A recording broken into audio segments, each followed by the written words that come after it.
These are some of John's drawings here at Tibet House. The lecture is going to start soon. And here are some of the paintings, drawings. And here's more.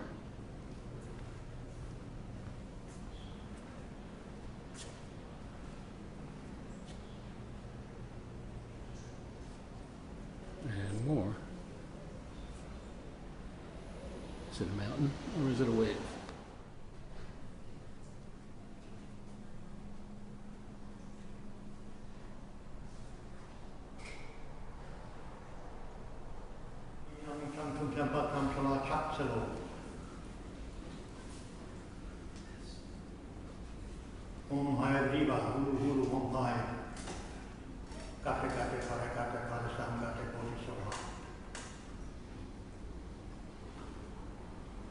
In the announcements to this, I try to make it as short as possible because most of the descriptions of Buddha's teaching,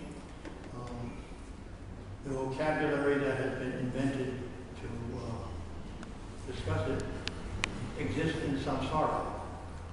And samsara is the polluted world, or the one that's not so hot, and everybody would like to get rid of it. It's the rat race, etc., etc. And so we haven't the slightest idea what a Buddha is. And we certainly don't know what mantras are. And we don't know what a mandala is. And we don't know. If we hear it with people walking down the street, we hear about George Bush's mantra, lower taxes. And that's not a mantra just because it's something repetitious. And all these words were very good, but once. I don't mean for a week, I mean for a split second. And since then, people are using it because they're very kind. I'm speaking about the lamas, and they know that most people want to hear these words, so I'll hear words, and then think they understand something. And they've memorized particular noises. So I didn't want to say the Buddha and Upaya. I didn't want to say a Buddha and Upaya, because when it comes down to it, in the samsara anyway, all we can say is Buddha. Occasionally we hear about the Adi Buddha, and the Adi Buddha being the primordial Buddha. And of course, immediately we think of prehistoric Tyrannosaurus Rex and cavemen and so forth as primordial or prehistoric or something. And way back when there must have been a Buddha that kicked the can and started. But no, that's not it. The primordial Buddha, as much as we can tell with this ricochet business shot kind of thing in talking about Buddhism, is right now. And even that exquisite word now has been polluted. Because everybody turns now into a word that justifies hedonism, that you just do whatever you like because now is all that counts, and who cares about tomorrow and so forth.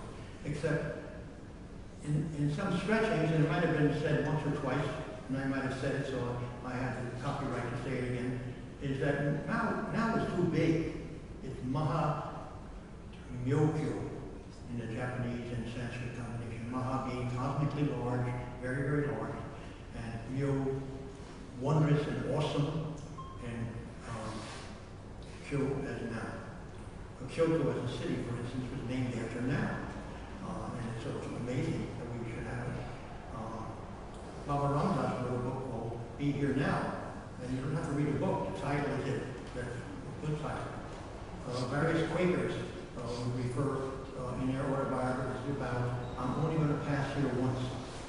And now it keeps going along, but it's over. There's no going back to change the beginning of the sentence or the beginning of this. It's not at all. And you'll find out exactly what I mean by that as we go on. Now, since we're talking about Upaya, we've got to give the polluted version of what they mean by Upaya. They don't have the plan book, and they don't have the supervisor, or they don't have certain things they do first and second, and then test students and so forth and so on. Basically, what a Buddha does is exist. Buddha's upaya is existence. He is existing, and then someone sees him. They notice he makes a noise, they notice it's a Buddha noise, which in books are called Buddha Dharma. And if he burps, it's Buddha Dharma. If he scratches his head, it's Buddha Dharma. If he says, once upon a time there was, he gives a sermon, it's Buddha Dharma. Except even with the sermons, which have some good validity because they haven't been polluted too much, is because everybody's put them into books, and they never were to be printed. They were to be out loud, and they were from a person. Let us say a teacher, a Lama of the 20th century, is reading from the book and doing it out loud to his students. The book by itself is worthless.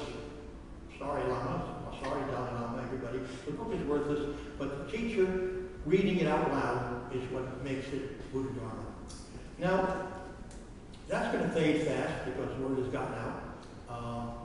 It's much better if you memorize it. Buddha Dharma is best if you hear it from a living source, someone you respect, someone you think is worth listening to, because if you don't listen to them, what's the point of you're not hearing it? But the Buddha Dharma, the Buddha's teaching, or the Buddha's method, or upaya, is not strictly in words. So long ago that I'm shocked by hearing someone say it back to me that doesn't know me, that it's right after words that count. It's beyond words, which means word, and then right after that, whatever it is what it's about. And they haven't caught up to the fact until this moment that it's also right before the word, just before the word is pronounced, that is fill in your favorite word. Buddha didn't work for a living. He was a king and he got in a bad habit of not working. And so when he became a teacher, he didn't work either. And every morning he and his students or friends or whatever you want to call them, went out begging. So basically he was a beggar. He wouldn't eat unless he begged it. Someone gave it to him. No matter what they gave him, he ate, which was pretty risky in India, but that's how it worked. No fussiness about diet. So there's an element of Buddha's, and because the person that in ancient traditions is giving someone something, he's supposed to be getting merit or good credit marks or something like that. And because the person who's taking it is being so generous in taking it, he's not a beggar anymore, because he's doing him a favor, taking the stuff he's giving it to him. So it seems like there's a gift, it seems like there's a giver, and it seems like there's someone who's getting it, but all of these are modified so much that it's not true. The person who has gone begging is the one who sets it in motion, in that case. Now, as I said, all teachings are not in words. And one of the most famous non-verbal dharmas is usually shows up in Zen teaching about a flower, where Kashyapa, who's a very old #1 student of Shakyamuni Buddha, is sitting at his feet when there's a huge crowd of listeners, and he starts applauding, and the Buddha said, "What are you applauding about? That was so wonderful. He doesn't say that was a wonderful teaching because it became obvious. What the Buddha had done was look at a flower and twirl it. Except that's not true. What is true is that he thought of picking up a flower and he thought of twirling it, and Kashyapa caught him. He caught him at twirling a flower that he didn't have. And that's as good as teaching can get. And of course, since then, people have talked about what happened. How is that possible? Kashyapa must have read his mind, or now there must have been a transmission of mind to mind, and whatever the Buddha knew, immediately Kashyapa knew. And that's baloney. There is no transmission of mind. What's the matter with you? I thought you studied with me. What's just been happening? Nothing! Oh. Nothing happened. Kashyapa has a mind, Buddha has a mind. It doesn't mean there's any electricity, there's no wavelength, there's nothing astral, there's nothing spooky, there's no little elf running along in the wavelengths and saying, oh, he twirled a flower. All right? And especially if the flower's not there. How did Kashyapa do that? Kashyapa paid attention. Now, Hank, your name is Hank. I have a make-believe flower. I'm not going to do it because you'll see my fingers move. But, okay, 1, 2, 3. Which way did I twirl it? Left. What do you mean left? You mean this? No, sorry. That's true, I'm not going to lie. Anyway, lucky you came to get enlightened tonight. Okay. But Buddha's upaya and Buddha's dharma and Buddha's anything is his existence. And the person is learning anything. Learning is a funny word because all he learns is something he has already or something he knows already, and he gives the credit to Buddha because he's humble, right?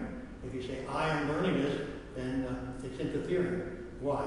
Because you're making a verbal thing when it was a visual one. Now, let's double back. Upaya usually comes with prajna. It comes in a pair, upaya and prajna. And it could be, prajna is wisdom. But wisdom doesn't mean knowledge. It doesn't mean something from the encyclopedia. You can have a wise old man who's completely illiterate and can't read or is deaf, all right? Wisdom is what Kashyapa has to see the twirling flower that's not there. All right? And you can't see the twirling flower that's not there unless the Buddha doesn't twirl it. All right? Good. All right. Now, the point of the Buddha's teaching, or his method, if you want to put it in lumpy, dusty samsara terms, is to teach Dharma to his pupils. And that he's teaching this to them so they will get